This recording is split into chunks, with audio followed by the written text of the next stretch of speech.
Selamat datang di Animedia. Ada satu peristiwa di Fate yang menimbulkan tanda tanya besar di kalangan para fans. Kenapa servan Islam di Fate jumlahnya sangat sedikit jika dibandingkan dengan Kristen, Hindu, dan Buddha? Kita sebagai Muslim pasti pernah berharap Salahuddin, Mehmed II, dan tokoh Islam terkemuka lainnya muncul sebagai servan di Fate series. Apalagi baru-baru ini muncul Konstantin XI, kaisar terakhir Bizantium sebelum Konstantinopel ditaklukkan oleh Mehmed II. Tapi sampai sekarang, Taepa Moon sepertinya belum menunjukkan ketertarikan untuk mengambil referensi dari peradaban Islam. Apakah memang tak tertarik atau ada hal lain yang jika dilanggar akan menimbulkan masalah? Video ini berisi pendapat pribadi dan kumpulan pendapat dari para fans yang memiliki pertanyaan serupa. Jika kalian memiliki pendapat juga, silakan isi di kolom komentar. Mari kita diskusikan salah satu kepingan puzzle Fate series. Bisa dibilang penghalang terbesarnya adalah keyakinan umat Islam itu sendiri, yang percaya bahwa tidak menggambar, membayangkan, dan sejenisnya tentang para nabi dan rasul adalah cara untuk menghormati mereka. Hal yang sama juga berlaku untuk tokoh-tokoh Islam lainnya. Seringkali menggambarkan sesuatu yang islami ke dalam fiksi terlalu besar risiko untuk menyinggung seseorang.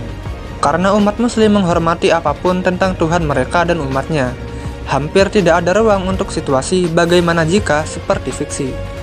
Jadi, kalau Fate memiliki banyak servan muslim, kita mungkin tidak bisa membuat lebih dari sekedar referensi kecil dalam deskripsi mereka, yang menghambat pengembangan karakter. Tapi pada dasarnya, tak ada yang tak masalah, karena akan muncul persoalan-persoalan penempatan tokoh agama penting, atau ikon dari agama tersebut. Kami juga tidak tahu apakah FGO tidak memiliki masalah dengan fundamentalis Kristen setelah Saint Martha menguasai tinju dengan pakaian renang.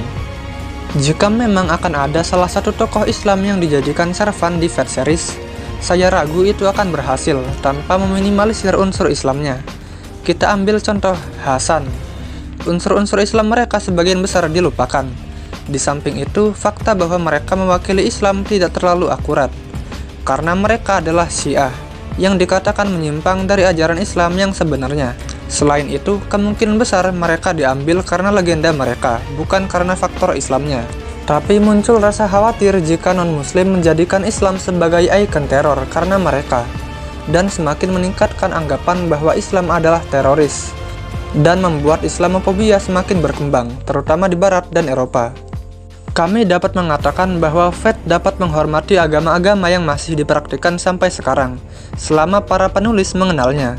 Dan kita selaku muslim generasi sekarang atau milenial mungkin masih paham tentang karangan, fiksi, dan sebagainya, selama tidak ada maksud melecehkan atau merendahkan. Tapi bagaimana dengan generasi sebelum kita? Maksud saya, ubah saja salah satu tokoh muslim yang laki-laki jadi perempuan. Saya tidak yakin mereka dapat menerimanya dengan mudah. Apalagi kalau ada versi summernya. Bisa jadi lebih parah. Kembali tentang meminimalkan unsur Islam. Kita ambil contoh lagi misalkan animasi negara tetangga. Boboiboy Boy yang bisa dikatakan berhasil. Dia dikatakan beragama Islam, tapi dapat bersanding dengan alien. Maksud saya, apakah umat Islam sendiri percaya alien? Saya yakin sebagian besar mengatakan tidak. Tapi apakah kita sebagai seorang muslim harus mengatakan tutup animasi Boboiboy Boy, ubah ceritanya atau semacamnya? Tentu tidak, ya kan? Karena orang-orang sendiri sudah terlanjur menganggap itu sebagai serial yang penuh dengan komedi. Mau seberapa aneh dan tidak masuk akalnya itu, ketika sudah dicap sebagai bagian dari unsur komedi, ya sudah, kita akan kesampingkan itu dan enjoy aja. Tapi kalau diterapkan di Fate, itu akan sangat susah. Di samping cerita utama Fate bukan serial komedi, mengambil hero dari sejarah berarti mengambil sejarahnya juga. Jika sejarahnya juga diminimalkan, akan sulit untuk menentukan skill dan novel fansemnya, karena sebagian besar NP dan skill adalah bagian dari sejarah setiap karakternya. Dan bukan hanya Fate, anime lain seperti Sumatsu no Valkyrie juga punya masalah serupa, dengan banyaknya karakter, baik dari mitologi, sejarah, dan kepercayaan, yang membuat anime ini menuai kontroversi di awal perilisannya. Hasilnya, anime ini gagal tayang di Netflix India, dan tidak tayang di negara tersebut, karena penggambaran ini dapat menciptakan gagasan yang salah tentang Dewa Siwa dan dewa-dewa Hindu lainnya, bagi mereka yang tidak mengenal agama Hindu. Berbicara tentang servan Islami di Fed, saya rasa ada lebih banyak lagi. Hanya saja referensinya bukan dari Islam, tapi dari agama Abrahamic lain seperti Kristen dan Yahudi, meskipun sebagian besarnya adalah para nabi. Solomon atau Sulaiman di FGO, Moses atau Musa di Flashback Ozymandias Fed Prototype, David yang kisahnya sangat mirip dengan kisah Nabi Daud yang mengalahkan raksasa dengan ketapel di FGO, Noah atau Nuh di FGO Arcade, dan Iskandar the Great yang dikatakan sebagai orang yang paling mirip dengan Zulkarnain yang membangun tembok Ya'juj dan Ma'juj di Fed Zero dan FGO. Mungkin ada lebih banyak jika kita baca sejarah setiap karakternya, tapi saya malas. Jadi jika kalian tahu lebih banyak karakter yang berhubungan dengan Islam secara langsung atau tak langsung, silakan komentar. Taipamun dan Lasenggal sendiri sepertinya tidak cukup tertarik untuk membuat heroic spirit muslim. Selain itu, orang Islam di Jepang juga sangat sedikit.